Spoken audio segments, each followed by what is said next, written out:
Hello guys, what is going on? Today I'm here to review the Blackview BV6300 Pro. This is a rugged phone for around $200 with some decent specs. Android 10, Helio P70, 6 gigs of RAM, 128 storage, 4380 mAh battery, only a 5.7-inch display, which is pretty small, and 720p. For $200, we could have seen at least a 1080p display, but this phone is focused on durability, so it might be justified. That's the box we get here.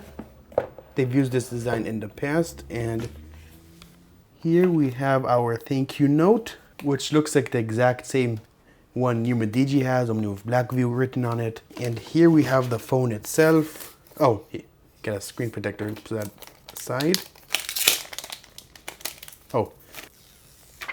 Alright, so the back is made of some sort of durable rubber, and the sides are durable plastic. So this phone does feel durable. In the box, we have our USB cable, charging brick, and headphones. Oh, and also our SIM ejector tool is over here as well. And our typical manual. Alright, let's power it on. Okay, so bezels are pretty big, but you don't buy this phone for the design anyway. The display does look pretty good. Okay, I'm going to set this up and get back to you. For those of you who are wondering how you set up the fingerprint sensor, you're going to get it during the setup. It's going to prompt by itself. You don't have to worry. Just tap the sensor. Move your finger around, how you're used to doing it. And that's pretty much it. Okay guys, here we have the phone. It is all set up. I already installed a few apps. First off, we're going to test the fingerprint sensor. Didn't do the best job at setting it up, so let's see how it performs. 3, 2, 1.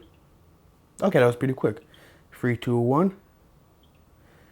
Alright, not bad. We get a little vibration every time the fingerprint sensor is activated. It's also pretty recessed in, so you can't really miss it. Okay, 3, 2, 1. Alright, 3, 2, 1. That was pretty quick. I would say 9 out of 10 times it's gonna work, and that is pretty reliable. You can also register the same fingerprint multiple times. That also helps if you have problems. Alright, so because this is Android 10, we do have those sweet gestures, and the phone is pretty smooth, and for some reason we have Opera as our main browser. I have no idea why. Can't even uninstall it. That is weird, but whatever. So because of the 6 gigs of RAM and the decent Helio P70 chip, the phone runs considerably well. Let's do a quick speed test to show you what I mean. See, that was pretty quick. Camera. Chrome.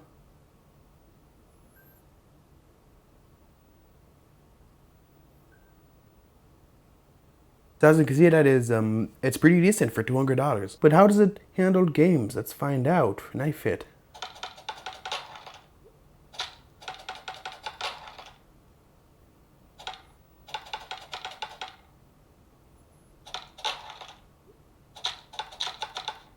Okay, that kind of lagged there.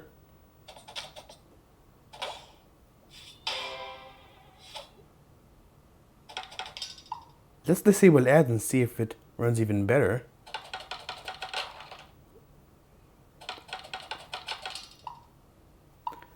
It did slow down when I did that.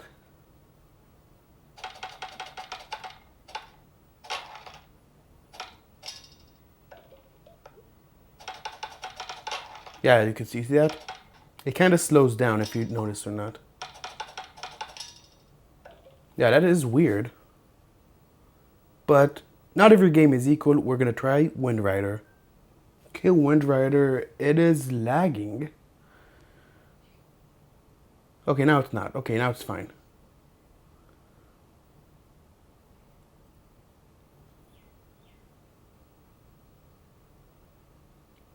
Okay, it just crashed. And maybe because it finished downloading the PUBG, I have no idea. Let's try it again. Oh, okay, yeah, now it's way better. Alright, the game is nice and smooth. We're running 60 FPS.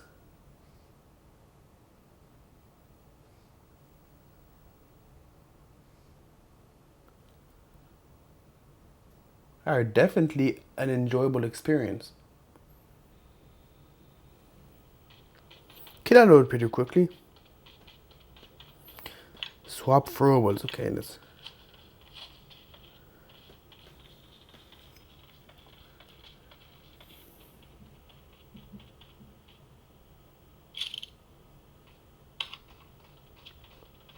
Frame rate high and smooth. Okay. Okay. Yeah, now it's running way better.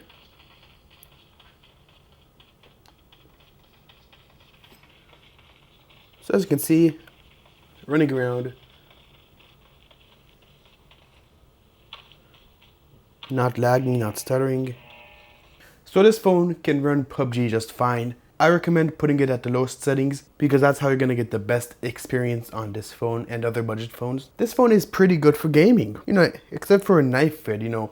I guess that specific game isn't that well optimized, but Wind Rider and PUBG it did just fine, so.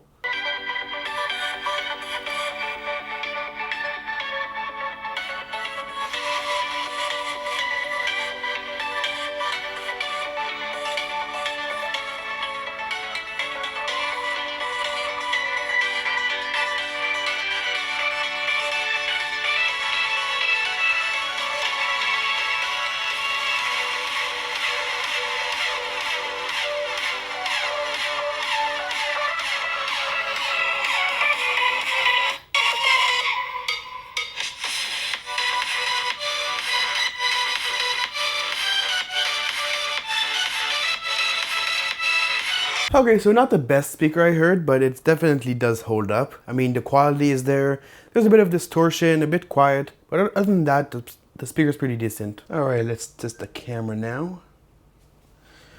All right, pretty decent layout, nothing special. This phone was said to have a great camera, and now we're gonna find out. First selfie. All right, let's go outside.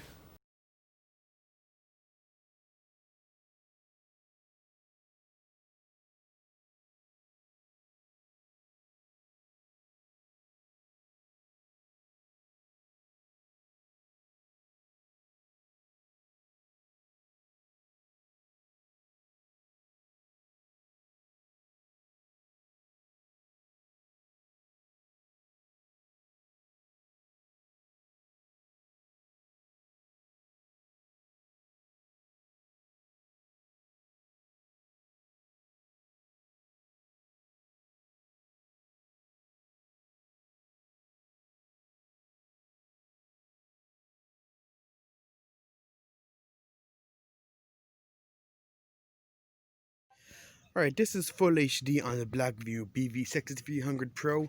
Sorry, I butchered that name completely. And it does crop in considerably when you're recording video. Not that much, not like the old days, but still a tiny bit. So, let's focus on that. Alright, that is autofocus, not bad at all. When I was taking pictures, the shutter speed was so slow, and that was because HDR was on.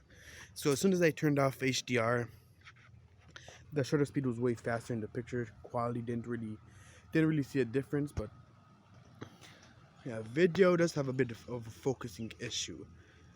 Yeah, it keeps on focusing.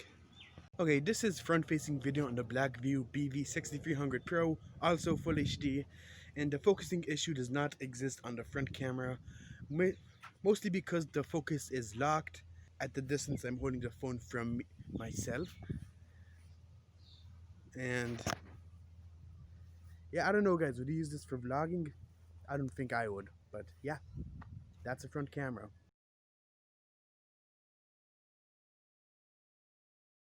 Alright guys, that is pretty much it. So the big question is, should you get this phone?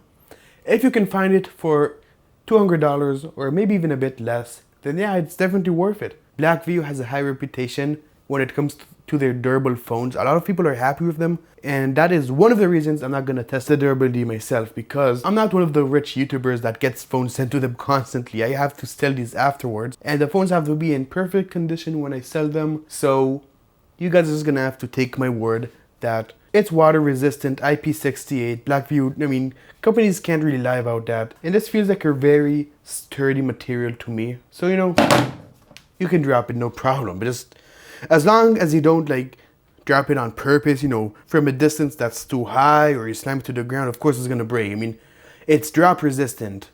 I mean, the screen can still shatter because it is glass, but it will survive a lot more than most other phones out there. So to summarize, yes, I think it is worth it. The cameras, you know, are pretty decent. Performance is there. 6 gigs of RAM, 128 storage. I mean, it's perfect. So apart from being a phone for people in the workplace that, you know, need a durable phone because they're constantly tossing it around and stuff, it can also be a daily driver for regular people like you and me. So that is pretty much it. If you have any questions, leave them in the comments below and I will try to answer them. Thanks for watching and I'll see you in the next video. Peace.